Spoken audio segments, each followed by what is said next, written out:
یہ خلق قرآن کا مسئلہ جو دوبارہ سے دوسرا دور جو ہوا جو اٹھا ہے وہ معتزلہ نے اٹھایا۔ پہلے کس نے اٹھایا؟ جعد نے، اور پھر جہم نے، اور پھر اس کے بعد میں معتزلہ نے اٹھایا، اور انہوں نے قرآن مجید میں جو آیت کریمہ ہے اس کی غلط تعویلات کر دی۔ کس طریقے سے میں آپ کو بتاتا ہوں۔ وَكَلَّمَ اللَّهُ مُوسَىٰ تَكْلِيمًا، پروردگار عالم نے موسیٰ علیہ السلام سے کلام فرمایا۔ تو اب کلام کیا ہے؟ یہ مخلوق ہے۔ یہ تعویل کی اللہ نے جس طرح مخلوق کو پیدا کیا اسی طرح کلام کو بھی پیدا کیا۔ جس طرح مخلوق کو پیدا کیا اسی طریقے سے جو ہم بات کرتے ہیں وہ بھی ایک مخلوق ہے، اس کو بھی پیدا کیا۔ جب پروردگار عالم کا کلام مخلوق ہو سکتا ہے تو پروردگار عالم کا جو قرآن ہے وہ مخلوق کیوں نہیں ہو سکتا؟ ان کی یہ تعویلات تھی، الٹی کھوپڑی تھی۔ معتزلہ کی تحریک ہارون رشید کے دور ہی سے ہو گئی تھی، لیکن وہ اس سے پہلے متاثر نہیں ہوا۔ مصری علماء میں بشر بن غیاث البتہ معتزلہ کی طرف مائل ہو گیا۔ کون؟ یہ بشر بن غیاث، یہ معتزلہ کی طرف کیا ہو گیا؟ مائل ہو گیا۔ اگرچہ یہ بشر بن غیاث یہ کس کا شاگرد تھا؟ امام ابو یوسف ہی کا شاگرد تھا۔ امام ابو یوسف نے سمجھانے کی کوشش کی لیکن وہ نہ مانا تو اپنی مجلس سے نکلوا دیا۔ جو آپ کا شاگرد تھا یہ الٹے سیدھے مسئلے آپ کے سامنے رکھتا تھا، تو جب یہ نہیں مانا تو آپ نے اس کو اپنی مجلس سے نکلوا دیا۔ تو اب آپ یہ دیکھیے، جو بشر بن غیاث جو شاگرد کس کا تھا؟ امام ابو یوسف کا تھا۔ اس نے قرآن کے بارے میں غلط عقائد کو اس نے بنا لیا، گڑھ لیا۔ جب یہ بات امام ابو یوسف کو پہنچی کہ یہ نالائق ہو گیا، اس نے قرآن کے بارے میں غلط باطل عقائد کو گڑھ لیا ہے، تو آپ نے اس کو اپنی مجلس سے نکلوا دیا۔ لیکن یہی بشر کی بات جب مامون رشید کے پاس میں پہنچی، کس کے پاس میں؟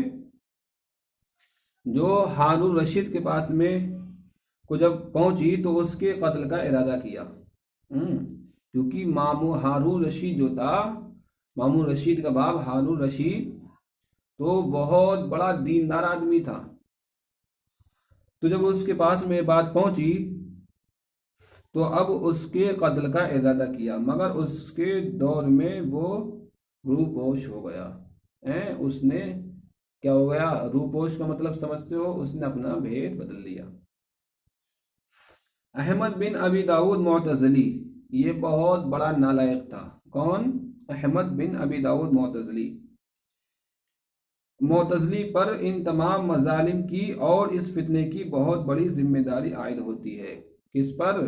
احمد بن ابی داؤد معتزلی پر، کہ امام احمد بن حنبل پر سب سے بڑے جو مظالم ڈھائے گئے، اور آپ کے جو گروہ میں، آپ کے جو گروپ میں، جماعت میں جتنے بھی علماء تھے ان پر سب پر ظلم اور ستم کے پہاڑ ڈھائے گئے، تو وہ کس کی بنا پر؟ اسی ظالم احمد بن ابی داؤد معتزلی کی بنا پر۔ اس نے سب سے پہلا کام کیا کیا؟ اس نے حکومت کو اپنی مٹھی میں لے لیا۔ اس نے کیا جو ہارون رشید کا جو بیٹا تھا مامون رشید، اس کے دماغ میں غلط باتیں اس نے ڈال دی، اور اس کی بات میں، اس کے ذہن میں سمجھ میں بھی آ گئی۔ اب اس نے کیا کیا؟ مامون کے دماغ میں یہ بات اتار دی تھی کہ نصارہ نے عیسیٰ علیہ السلام کو کلمت اللہ کہہ کر ہی خدا کا شریک قرار دیا تھا۔ نصارہ نے، عیسائیوں نے خدا کا شریک عیسیٰ علیہ السلام کو کلمت اللہ کہہ کر کے شریک کیا تھا۔ مامون نے لہذا قرآن کلمت اللہ غیر مخلوق کہنے سے بھی لوگ خدائی میں شریک کہنے لگے۔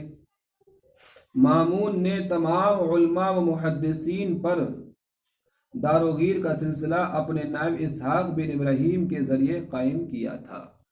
نہیں سمجھے؟ انہوں نے بات کچھ اور تھی اور اس کو بتا کچھ اور دی۔ جو عیسائی تھے وہ اللہ کی ذات میں شریک مانتے تھے، اس کو عیسیٰ علیہ السلام کو کلیمت اللہ تو کہتے تھے، لیکن کلیمت اللہ کہہ کر کے وہ اللہ کی ذات میں شریک کر دیتے تھے۔ انہوں نے شریک کر دیا کس کو؟ حضرت عیسیٰ ابن مسیح کو، حضرت عیسیٰ ابن مریم کو۔ اب عیسیٰ ابن مریم کو کلیمت اللہ کہہ کر کے شریک کر دیا۔ اب معتزلہ بھی یہ کہتے تھے قرآن کلیمت اللہ غیر مخلوق کہنے سے بھی لوگ خدائی میں شریک کہنے لگے۔ یعنی قرآن کہنے کا مطلب یہ تھا کہ قرآن کیا ہے؟ غیر مخلوق ہے۔ قرآن کو غیر مخلوق یہ لوگ کہہ رہے ہیں، گویا کہ یہ اللہ کی ذات سے یہ الگ کر رہے ہیں۔ کیا کر رہے ہیں؟ یہ الگ کر رہے ہیں اللہ کی ذات سے قرآن پاک کو، حالانکہ یہ قرآن پاک کے جو کلمات ہیں یہ اللہ پاک کے کلمات ہیں، اور یہ کلمات جو ہیں وہ اللہ کی صفات ہیں، صفات نہیں بلکہ اللہ کی کیا ہے؟ مخلوق ہے، قدیم نہیں ہے۔ تو اب جب یہ بات الٹی سیدھی اس نے پلا دی کس کے ذہن میں؟ مامون جو ہارون رشید کا لڑکا تھا۔